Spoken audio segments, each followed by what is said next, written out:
On today's show, 3 questions. Number 1, what's the latest on the tariffs? Number 2, are you faster than the market? And number 3, is your spending too high? Welcome to Dentist Money's 2 cents, where we help dentists navigate all the noise. I'm Matt. My name is Jake. And I'm Rabih. Whoa, we went like formal. My name is Jake. Okay, I don't know. I like this. I'm sick today, so this is my Jordan flu game pod. Yeah. I'm just sticking it out, and we're going to deliver here. You're going to deliver the best performance maybe of all time when you're sick. That might happen today. This sickness is wild. My 2 kids have been sick. My son has been sick for going on 2 weeks. Killer. This virus going around has just been crushing people. I've talked to you about this, Matt. This is something I didn't understand before having kids, which is they just get you sick all the time. Like before kids, I never got sick ever. And now it's multiple times a year and there's nothing you can do about it. Yeah, this is TMI, but I generally don't get sick. I really don't. I've kind of every year in my adult life, I get sick like once a year, pretty basic, minor. Literally had not thrown up in like 15 years of adulthood, maybe 20. Let's go drinking together. Meaning from sickness, right? The second I had kids, within 2 years, it was like every 3 months they were getting me some bug that was making me, again, we won't go too far on the information here, but let's just say, my sickness meter went way up when I had kids. I'm worried because I'm headed out with Elevation Association. Shout out to those guys, but I feel like we shout them out every podcast because they deserve it. But going out to Nicaragua this weekend or all of next week, and I'm like sitting here like pounding vitamin C because I'm like, I cannot get sick for this trip. Yeah. So anyway, jumping in here, we wanted to change this up a little bit. We're going to start off with, I guess, sort of my topic. It'll be a combined topic, and then we'll jump into Rabih's market update. And the reason being is because they're so intertwined. Guys, are you sick of the tariff talk yet? Just quick yes or no. You tired of it yet? Oh, you guys are tired. See, I don't know if I'm tired of it. I've kind of been a little bit behind. I actually got back from Disneyland this past week, so I was kind of doing that thing. But I'm actually excited to hear you guys' takes on it. Let's dive in. I'm ready to go. Yeah. I know, Rabih, I know you're tired of it. That's all on the news. Like literally nothing. You open Bloomberg, you open CNBC, you open every financial market news reporting channel, and all they talk about. No one cares about inflation, interest rate, the Fed. No one cares. 2025 is the year of the tariff. So let's just break down. We want to give an update of where things are. I think we're getting, Jake, you said this, we are getting a lot of questions on it. I think the one thing to highlight here as we jump into this kind of stuff is to emphasize economics in general, that kind of like foundationally, economics is all theory. So I think a lot of times people want to look at economics like physics, that it's this hard science. It is anything but, especially macroeconomics. It is anything but a hard science. And the reason I highlight that is because I think a lot of times people want a lot of these things to just be factual, 1 + 1 = 2. But a lot of times with this kind of stuff, it is not the case. So we're working with a lot of theory, a lot of different philosophies and approaches to this stuff. And when you layer into this cake the wonderful world of politics, I think it becomes even harder to decipher like what's real, what's not, what's going to happen. So I wanted to just set the stage there. Is that a fair stage setting, guys? Rabih, would you say? Common grounds, yeah. Let's get on some common ground. So let's just give a quick update. So I think everyone at this point knows, at least has heard something along the lines of tariffs, right? And Trump ran a campaign basically on, or at least one of his main foundational parts of it was tariffs and establishing some pretty aggressive tariffs. So I guess let's just break that down. That is basically a tax on goods coming into the country from outside, from foreign actors, other countries. The most recent update is as of, I think it was on Saturday, and you guys can fact check anything I say that's incorrect. On Saturday, he signed kind of officially 25% tariff on goods, certain goods. And Rabih, you might know more details of like what the actual are. But certain goods coming in from Canada and Mexico, along with a 10% tariff or additional fee on things coming in from China. So that's what he signed. And then this kind of blew up. People were freaking out that he actually like went through with it. And then he went back to the table with the Canadian leadership, with Mexican leadership. And what came out of those meetings and discussions was wait, never mind, we're going to back up. We're going to give it a 30-day pause. And what they are saying, what the Trump administration is saying, is they want to give it 30 days to see if they can work out kind of a more formal, long-standing economic policy between the countries. I'll stop there for a second. Anything I missed, Jake or Rabih? Rabih, any thoughts at all on that? Actually, it was very interesting how he placed the tariff. It was across the board, 25% on Mexico and Canada and 10% on China. But in the Canada portion, he excluded gas, and the tariff on gas and the Canada tariffs wasn't 25%, was only 10%. And if you guys remember last week's episode where we talked about what's the trade balance between the US and Canada and US and Mexico, and where is the deficit and surplus, we said that if you exclude the oil and gas that we get from Canada, the US actually exports more to Canada than it does from Canada. So that was like kind of a hint. He showed his cards that he really cares about the oil, or else he would have tariffed it at 25%. Yeah. And it's more for political reasons than not. And another thing, they were signed on Saturday, but the statement said that they would not go in effect until Tuesday, which is also something very interesting. I've heard political analysts talk about it. He was giving himself some margin of error, an opportunity for a judge to overrule it, or for an event like what happened on Monday to happen, to be able to backtrack it. So up front, I would say this was all political, not economic. But we can talk about the economic implications of them. Yeah. Do you think so? To that point, Rabih, because you're saying he waited to have it done or take effect on Tuesday.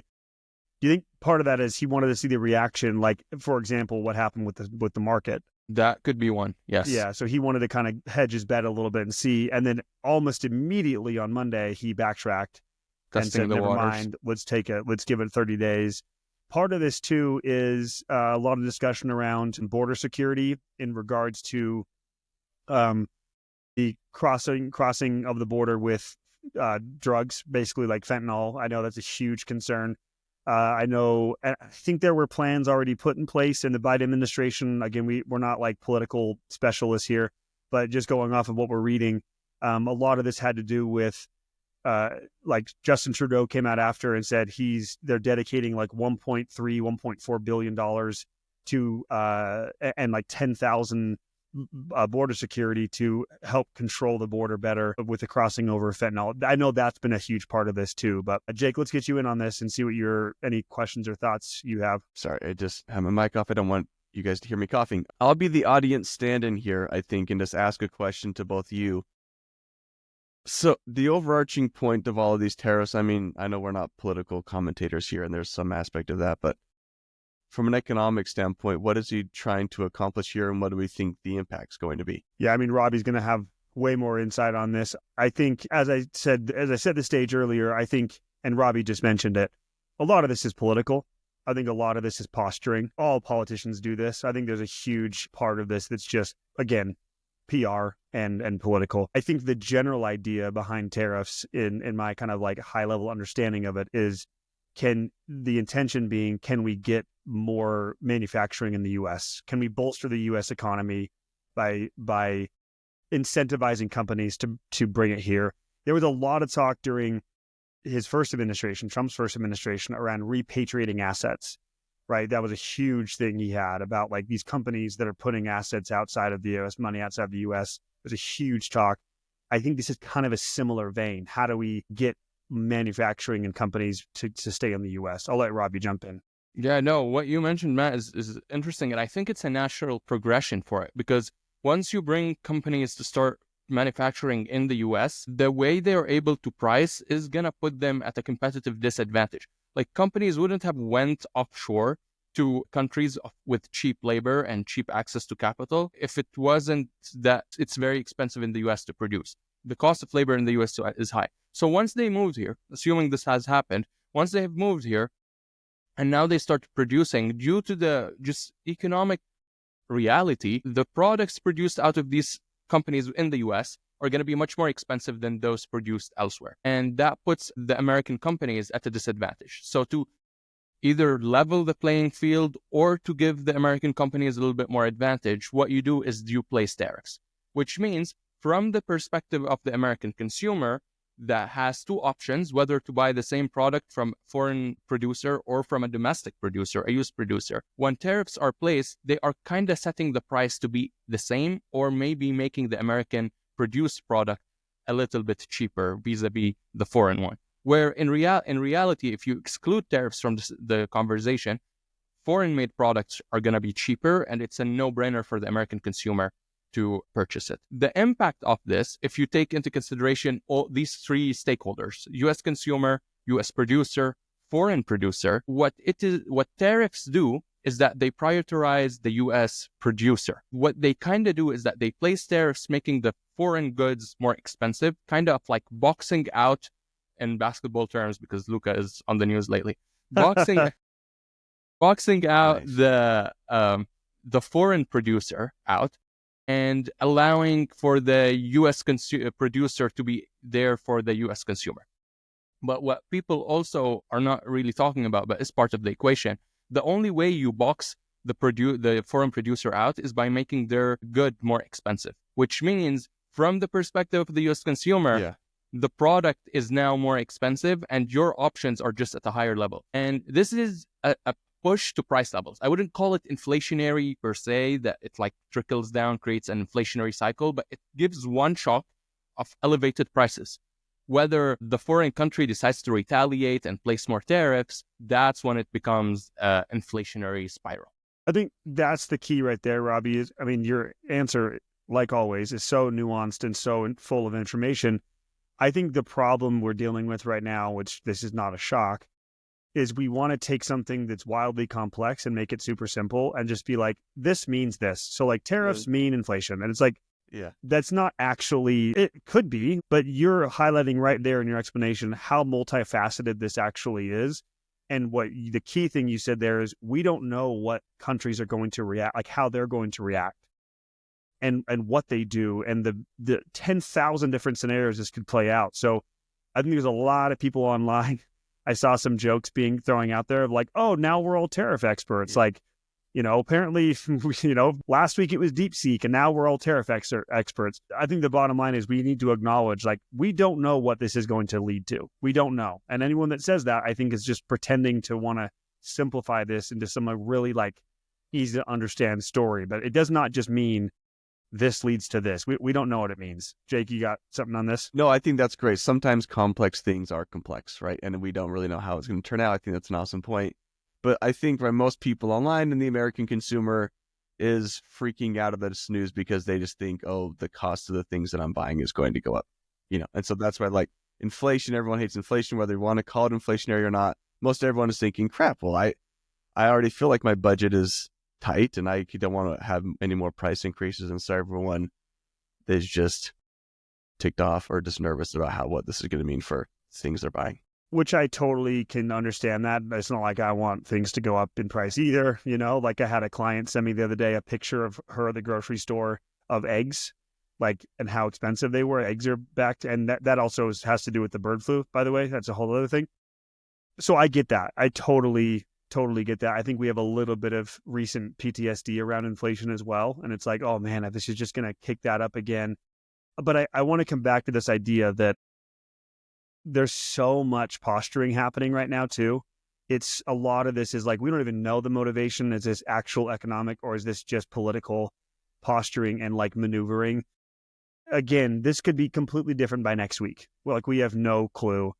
So I think, Rabih, that's kind of why you're highlighting like how tired you are of it, because it's like, guys, this moves so fast. We have no clue what's going to happen, but it does feel like every single post, every single news article, everything is about tariffs right now. But nothing has happened yet, right? They pushed it out a month. And so I always like this with this big economic news, especially with Trump, who likes to talk before things actually get done, right? He'll just say something and there's a lot of fallout from that. I do think it's a good reminder just to, like, let's react to something when something actually happens or something gets through or gets passed. I mean, there's really, it doesn't help us a ton to hypothesize about what's going to happen 5, 6 months, a year from now. Anyway, I think that's an important point. Definitely. Rabih, any other final thoughts on this?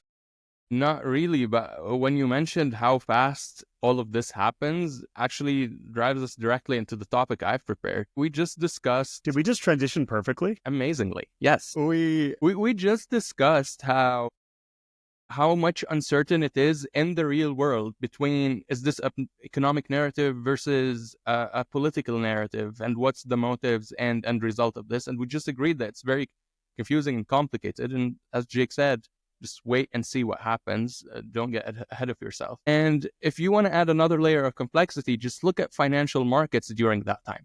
And this is what I had. I actually, a couple of podcasts ago, we were saying, so what's the impact of tariffs on the currency? And I was like, the textbook answer is that they go up. And that's what we observed. But it was so interesting when we observed it. I have some graphs for you guys. Sadly, the listeners won't be able to see them, but I'll try to describe them as much as I can. I have the US currency versus the Canadian dollar, the euro, and the Mexican peso. Because in a sense, actually not the euro, I think the Chinese yuan, my bad, because those were the three that were targeted in the tariffs. And just a highlight, if anyone's judging me for technicalities out there, the Chinese yuan is the offshore Chinese yuan because the currency between the two countries is fixed. So I was just gonna say that, Rabih. How dare you? Yeah, thank you for clarifying that. It's like, which one are you talking about, Rabih? The offshore. So what has happened is that the markets did not know whether the tariffs are going to be placed or not, and they were placed on Saturday. However, the White House press secretary and White House correspondents for different media channels were really bringing up the narrative and asking it during interviews that on Thursday, even before the tariffs were in place, the press secretary confirmed that tariffs are going to be placed. And the moment that press conference was released, all three shot up. It wasn't a big jump, but they jumped. For example, the US Canada was 1.44, so every US dollar buys you 1.43 Canadian dollars. And no, my bad, every Canadian dollar is by 1.43. It jumped up, and let's say jumped up by like 2 cents. I'm not gonna go into the numbers to confuse people here. And then all the two others jump up relatively, but people knew that tariffs are coming. They did not know to what extent, what percentage.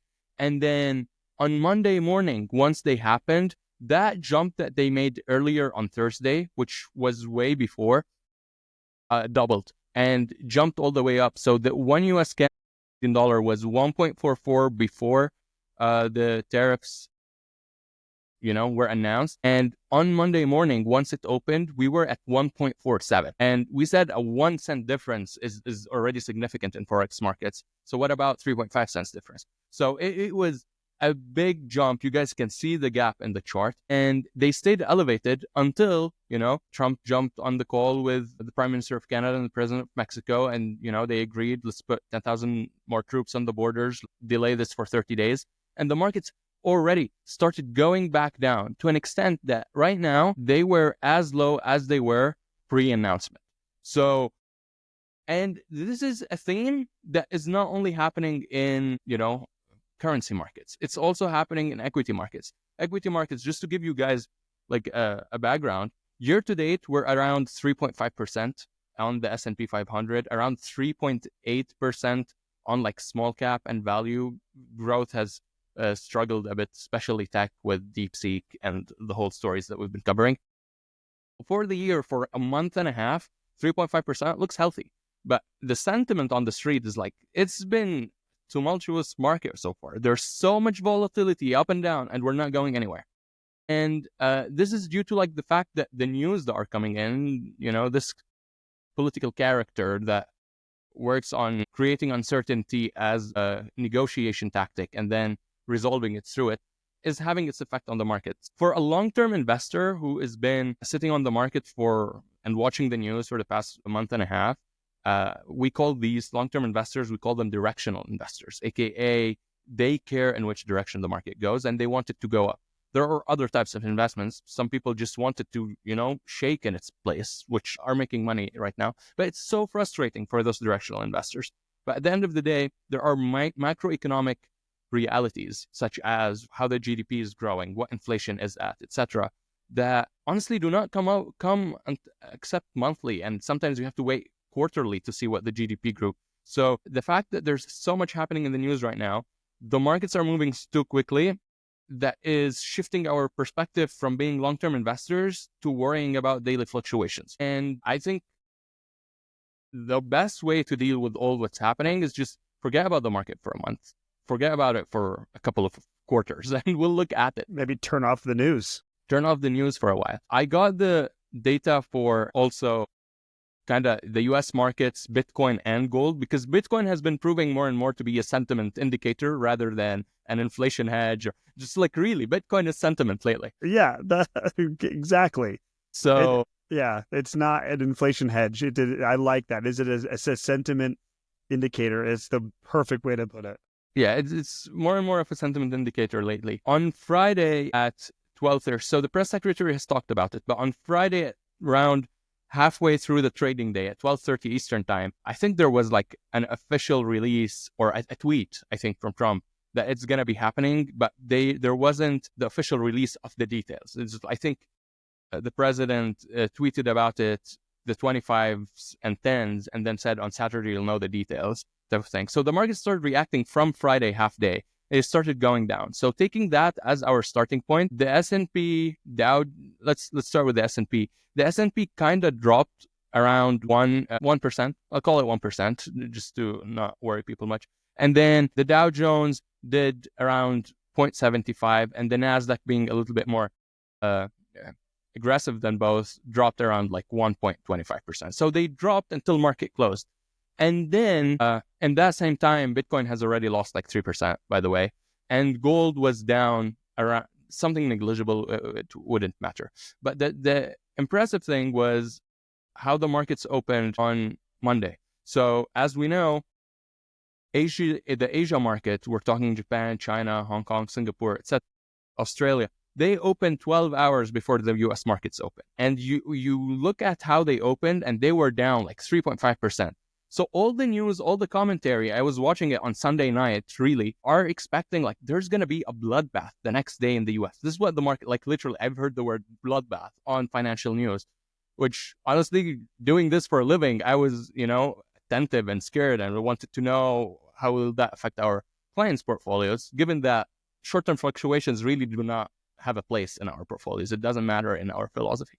So the moment I woke up, I opened the news channels to see how they looked. Futures were down. See where all the blood was. Yeah. See where all the blood was. And then you look where the S&P was and the QQQ, they were down the 2.5%, which is similar to what like the Asian markets opened at.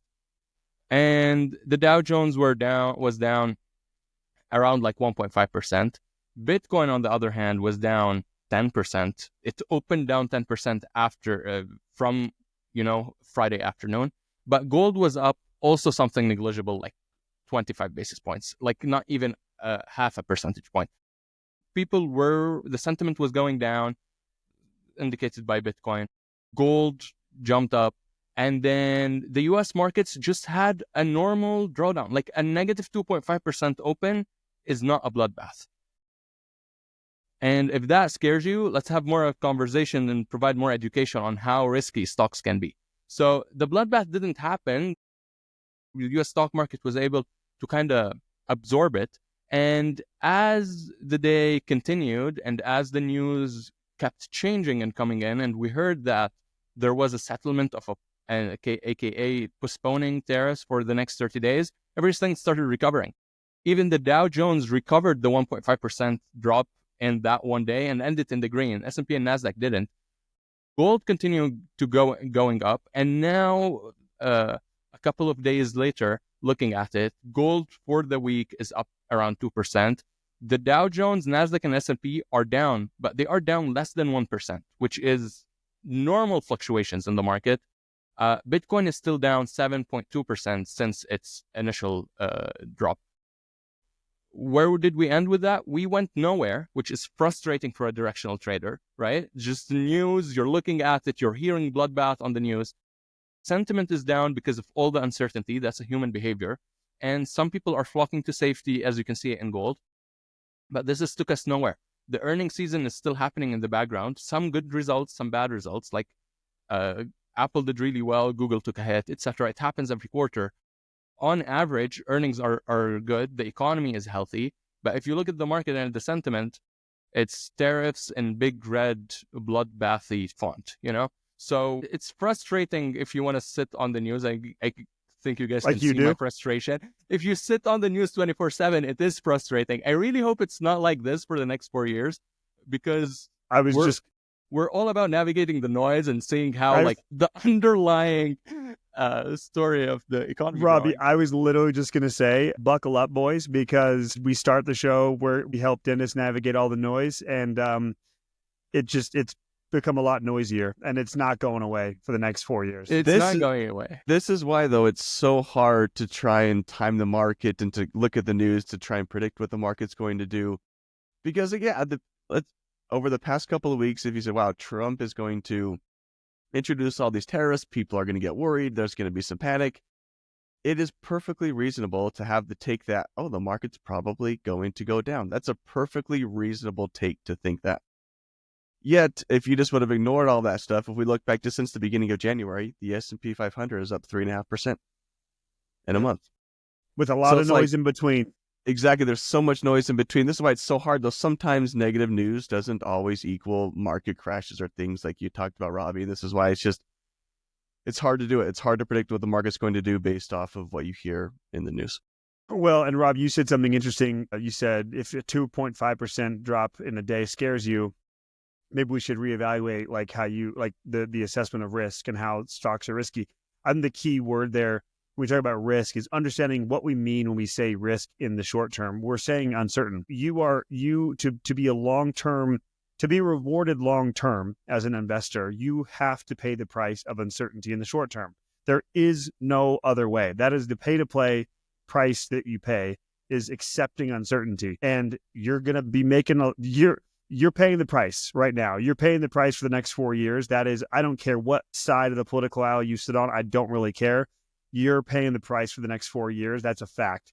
And it's not just because of Trump. It's Trump and the way people react to Trump. That's it. Like think about this. The only thing that has changed in the last month since the inauguration, like from inauguration to now, is the person in office. Like the structure of the U.S. economy and the companies in it have not changed an iota. Nothing. All it is a bunch of talk and people reacting to it. So the point being, Jake, was what you're saying is like, buckle up. The next 4 years are going to be very noisy, but guess what's going to keep happening? The odds are the market's going to keep marching on, keep doing its thing. We will see a down market at some point. This is what happens. We saw one in 2022. We're going to see one again about every, and the thing is, Rabih, to your point, 2.5% drop in a day. Hey, a 10% drop intra-year happens about as often as your birthday. So to see a 10% drop this year in the market, people are going to be freaking out, acting like it's the only time it's ever happened. It happens every year, pretty much. A 10% intra-year drawdown. A 20% drop or more happens about every 4 to 5 years. It's just going to happen. The market keeps marching. It's going to keep doing its thing. This is why I like podcasting with you guys, because you're both really smart. Matt, I think that's an awesome point that you made of it's not only what Trump says, but it's how people react to what Trump says. He has an uncanny ability just to get under people's skin and to cause headlines. And I think that's super important of just whatever he does say, there's probably going to be an extreme reaction off of that just because of how he is and how polarizing of a character he is. Made sense to me. I just hadn't really thought about that before. Good point. Thank you. You're so nice, Jake. Great point. So I like podcasting with you too. Yeah. Rabih, any other thoughts you have on this topic of just the reaction? I think it's a really good, again, navigation of the noise that's out there.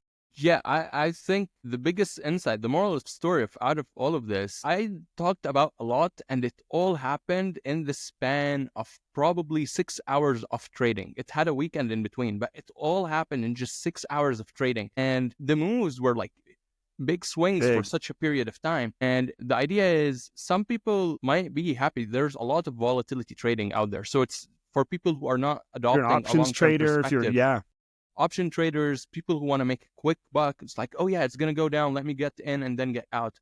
The narrative can flip so quickly, as we have been discussing due to the person, and the markets flip as quickly, plus an overreaction in either way to the narrative. So, which makes it even harder to try to time it. I don't know. It's like you're watching the lottery, but at the same time, there's an earthquake happening. Like there are more than one thing happening at the same time at this moment. So just take a deep breath and look. It's like when you're staring at your screen for a long day at the desk, and then you decide to look out of the window and see how far the mountains are. We're privileged being in Utah, we can look at the mountains. And it's just the whole shift in perspective. The same thing should happen in the market. Stop looking at it for the 6 hours, the day, the week that it is, and try to take a deep breath and look much further, and it'll all be much calmer and less noisy. Well, to that point, Rabih, it's a great point. And I think a question to constantly be asking yourself to help, again, hopefully navigate all this noise is, you just said it. There are people out there making a ton of money right now. But the question to ask yourself is, am I playing the same game as them? Because if you're listening to this, you are not. I can tell you that right now. Anyone listening to this is not playing the same game as a currency trader, as a commodities trader, as a options trader. So when you sit there and see something on Instagram or insert any social media, or if you watch the financial media at all, they're all playing a different game. I promise you. And if they're talking about all this stuff, all this volatility, and anyone's out there so I'll get more specific because I've had some messages about, quite a few messages about some stuff going around like options trading on AI stocks, and like these people that are apparent. I haven't seen the actual post, but I've had several comments or several messages, several emails, several questions about this from clients saying, should I be doing this? Should I be getting in on this? Because apparently people are posting stuff about taking advantage of this volatility. They're trading. They're apparently making some money. And I get people saying well, should I be doing this too? Because I'm seeing some massive returns from some people. And again, the question is, are you playing the same game as them? Because if you're not, why would you even care? I know it's easier said than done, but I think asking yourself constantly, am I playing the same game? And if the answer is no, move on with your life. Jake, any final thoughts on any of this? No. Amen. Amen, brothers. Okay, let's jump in. I think this actually, we didn't mean to do this, but I think there is a little bit of an overarching theme of this show because, Jake, we're going to jump into spending. We started the show talking tariffs, reaction to tariffs. One of the biggest fears of tariffs is being increase in prices, which leads to higher spending. I think the main theme here, Jake, you wanted to kind of pivot is just talking about, are you spending too much? Is your spending too high? You've been on this one lately. I have. I might be coming in a little hot here, so you guys may have to rein me back in. Right, if this is happening. Love it. Let's get spicy. Before we get started, I did want to give some anecdotal evidence that ties into this of just how the economy is doing. So I went to Disneyland last week with the family. This was supposed to be their slow downtime, right? Like end of January time is supposed to be when you're supposed to go. It's less crowded. It was not less crowded. There were tens of thousands of people there. The lines were still very long. Every single person I passed had a $15 drink in one hand and hundreds of dollars of merchandise in the other hand. Okay. So if you just want some anecdotal evidence of where spending or economy is at, I wonder if we tend to complain about inflation and higher prices a little bit more than it actually impacts us. Yeah. Maybe that's a Disneyland thing. Maybe that's just a Disneyland. They always just get people to go. Has Disneyland ever been or ever not been busy? I think it's just always busy, but I'm with the you, amount of stuff too that people buy there is just hundreds of dollars of wild stuffed animals and toys and whatever. Anyway, we're going to have we just talked about this. We're going to have a whole separate show about our internal team debate, the Dentist Advisors team debate on Disneyland. We have some hot takes on Disneyland. I did have a great time, which we can get to at a later podcast. I had a wonderful time. Anyway, so talking about spending, this has been on my mind recently because at the beginning of the year, for all of our clients, we like to do a budget review, right? We like to take a look at what your income is and where is your money going. We will look at how much are you paying towards taxes, how much is going towards debt payments, what's going towards spending, and how much are you saving, right? We just want to review this at least once a year, and it's common for us to do it here at the beginning of the year, setting goals for 2025. So this is top of mind. I've been looking at a lot of people's household budgets. And one thing that has stood out to me is spending is creeping up for pretty much everybody. I don't know if I've gone through a budget this year where they've had less spending in 2024 than they had in 2023, right? So spending is going up, which is, I think that's a normal occurrence for all of us. Spending tends to creep up, inflation, without changes, that happens. Hey, Jake, just really quick, anecdotally, are you seeing, and I know you're going off of like just the data you're seeing with clients, are you seeing incomes creep up along with it or stay pretty stagnant or? Actually haven't as of yet. I think 2024 for most dentists, again, we work particularly with dentists, so that we're talking to the subgroup here. I think 2022 and 2023 are pretty good years for many practices. I wonder if that was like a post-COVID type of boom there. I've actually seen a little bit of like a Stagnation. a little stagnation in 2024, a Got little it. bit with incomes. So yeah, with that, so I don't want to step on Matt. You and Ryan are doing a webinar here in a couple of weeks. You'll Step talk on about our toes, dude. Step on them. talk about some of the data here. So attend that. It's going to be awesome. But we like to take data to just all of our clients, like what is median incomes, what are median spending, and I wanted to share some of this with you guys. So our average client spending per month is about $18,000, where our average client lands. Average income is about $420. If you want to have some comparisons, so $18,000 about $420. I'm just seeing so many budgets where clients aren't able to maybe save or have as much flexibility as they want to. And I think a big culprit is the spending piece. And I know this is like, I feel like I'm getting into Dave Ramsey territory. None of us like to talk about, right? When someone asks us about our spending. Here, one second, I think my recording changed. Can you guys hear me? Yeah, you're good. You just lost your mic. I think your mic unplugged, but it's all good. Okay, well, we'll start back there. With spending, I think it's a sensitive topic. We get defensive about our spending. We want to live the lifestyles we want to live. But I think $18,000 a month, even for most dentists, is pretty high. Like, for example, the national average spending is about a little over $6,000 a month is national average. Now, of course, dentists make a lot more money than the average person, so they should be able to spend more. But I was just doing some quick back of the napkin math. I'm like, okay, let's take $18,000 a month of spending. Let's say you make $350,000 a year in income. And after taxes, that goes down, you're down to about $225 or so. After $18,000 of spending a month, you really don't have much left over. $20,000. Yes, well, $18,000 a month essentially does, like, I have to make at least $350,000 to essentially break even at the $18,000 a month spending limit. And that's not including any practice loan that you may be paying on if you're early in your career for your practice. That is not including, many of our clients are not paying student loans either. Like, those have been in forbearance, so a lot of dentists are not paying any student loans. And so I was just thinking of, like, okay, that's our average spending number there. You have to make a pretty high income as a dentist, offset some of that spending and be able to save 10 to 20% of your income. I just wonder if, I don't know. I don't really know where I'm headed here, the point I want to make, other than, like, I wonder if we could all have a renewed focus on, with inflation and different things, spending is really important, and controlling spending is important, and lifestyle creep is important. And just because you make a high income does not mean you're immune to, spending going up and not being able to save a lot of money. I know, quick thoughts on that, just reaction from you guys as I throw all that at you. Yeah, no, Jake, I think it's a really good reminder for people. I think what you started off with was perfect. It's kind of segue into this, and the theme being,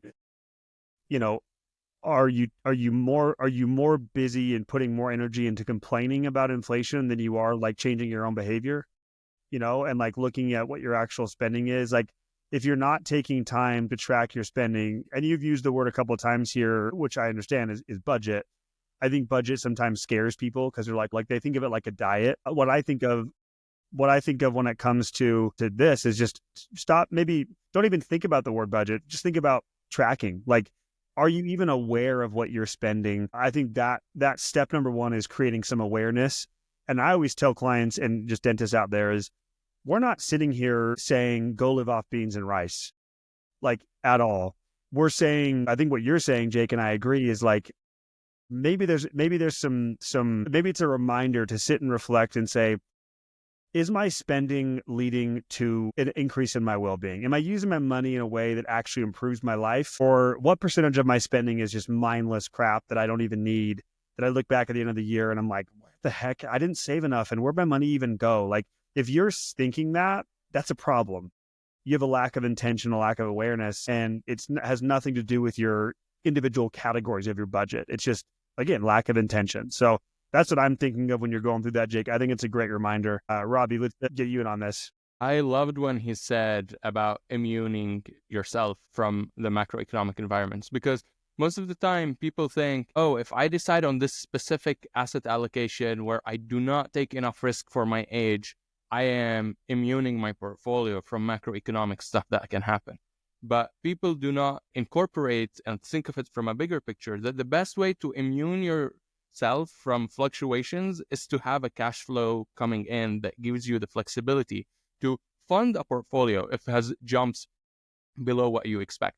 So let's take that consideration of you are already running on a very thin room of error simply because the cash flow situation is weak, simply because you are spending too much. Now let's add to it the volatility that might come from, a macroeconomic environment.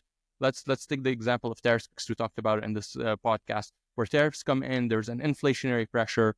On one hand, your grocery bill is getting larger and now you are spending less, you are saving less. And on the other hand, your portfolio has taken a hit. Well, if you hadn't already established a good stream of cash flow into savings, you wouldn't be able to, on one hand, withstand the higher grocery bill, and on the other hand, make use of the opportunity that after large drawdowns, large upsides happen. And that would be an optimal time to actually put your portfolio in a better shape. So I'm not saying stack your money in cash and wait until the market drops and then invest and time the market. That's completely opposite what I'm saying. What I'm saying is that if you want a robust financial situation, always having room of error symbolized by a strong cash flow into savings helps you withstand macroeconomic headwinds in your portfolio and in your personal life. Yeah, I love that, Rabih. I guess I would say this. If you just look at all of America, the number one reason the average American doesn't save any money, right? The national savings rate is about 3%. The median is 0, right? So like the middle person doesn't save anything. The number one reason most people don't save any money for retirement or build assets is because they don't make enough money, right? It's just they're making the income and all of their income has to go towards necessities to live life. That's the number one reason most people don't save any money. That is not the case for dentists who make 3 to 4 times the national average. They make enough money. I would say, of all the dentists we see, the number one reason why a dentist may not be able to save a lot of money as much as they want to is because of their spending, is what I would say. That's probably the leading reason there. So if that is you, if you're out there like, man, I wish I could save or do a little bit more. I know it's not very fun. It's not the most sexiest financial topic to look at, but spending is really important. It is an important number to know. Like you said, Matt, you don't have to go through all the line items, but know where it's at. And maybe it might be, this is a great time of year to look at your spending. And maybe you might say, hey, this is higher than I want. Can I cut back $500 here, maybe $1,000 here? It can go a long way. Yeah, I think that's a great point, Jake, is the luxury that dentists have sometimes could also be a curse, which is the high income.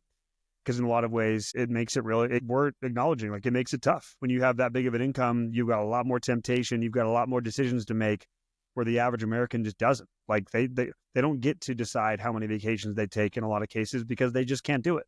So they don't have that decision fatigue and the pressure on themselves. So we are literally acknowledging and having empathy. Like it sounds weird to say, but we do have empathy for the fact that a dentist's life is wildly complex and they make more money, which is a gift and a curse in this case. But I agree with you, Jake. The number one place to look is your spending. Yeah. The number one place. And we're acknowledging too, again, a lot of early career dentists, you'll likely have student loans or maybe a practice loan payment and a mortgage, and debt payments factor hugely into a dentist cash flow situation. Yeah, take a look at your spending and to see where it stands. It's a really important metric. You always have to know where it is. Yep. Anyway, and by the way, the last thing I'll say on that too, Jake, to that point is you might look at your spending, you might go through this exercise and say, I'm spending X, Y, or Z, whatever it is. And that results to me only saving X, Y, or Z. Doesn't matter what the numbers are. As long as you look at it and you're good with it and you understand the trade-off. So like, for example, you might only be able to save 10% of your money because your spending's higher than average, or maybe it's 5%. But you love your life and you're like, you know what? I'm putting a little bit away. I'm maybe going to work longer. I'd rather do that and live my life that I want. Like, as long as you're aware and intentional about it, ideally for us, we'd say you want to increase your savings rate. But again, I'm not out here telling people what to do. I'm just saying, at least be aware of it and understand the trade-offs of a higher spending now. Everything comes down to spending. You spend more, you need to save more. And by the way, it makes it harder to save when you spend more. It's like this triple-edged sword that's continually hurting you. So I think you just have to be aware of it. I think that's kind of the main thing we're saying here, right? Yeah, it's also too, this is, like the double-edged sword, like you said, increasing spending actually hurts you twofold, right? One is you have less money left over each month to save, but also the more your lifestyle's inflated, the more money you have to save for retirement, the more you need to replace. So it negatively impacts you twofold.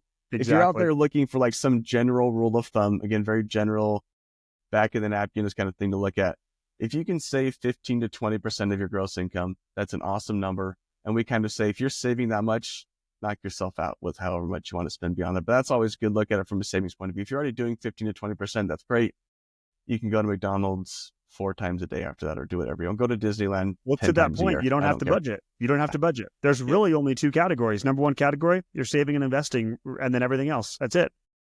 So love this, Jake. Great reminder. Any final words, Rabih or Jake? No? Feeling good? Love recording with you guys. Love the wisdom you guys are bringing. We would love to have you guys out. Anyone listening, first of all, if you're still listening to our ramblings, we really appreciate it. We love doing this. We hope it adds value. We'd also love to have you out to Park City, Utah this June, coming up, our 2nd annual Dentist Money Summit. We are going to be, like last year, recording a 2 cents live there at Park City. Had a lot of fun with that last year. We, again, would love to have you out. The theme this year is plan for the present. We have a whole new slate of speakers. We had an amazing time last time. We have no reason to believe it won't be even better this time. So if you have any questions on that, dentistmoneysummit.com. We'd also love to talk to you. If you're out there listening to this and you're like, man, my spending is too high, or I'm disorganized, or I just feel overwhelmed with this, it is not going to hurt you at all. It's only going to help you by talking to us. I promise you. The very worst case is going to happen by having a consultation with us. The very worst case is you're going to learn something and you're going to get pointed in the right direction. So there's really no risk to calling us, telling us your story, sharing your story with us, seeing how we can help you, answer or ask any question you want. Dentistadvisors.com. Click on the yellow book free consultation button. We'd love to talk to you. For now, everyone, thank you for listening. Jake, Rabih, thanks for being here. That was our 2 cents. Have a good weekend. Bye-bye. Go Eagles.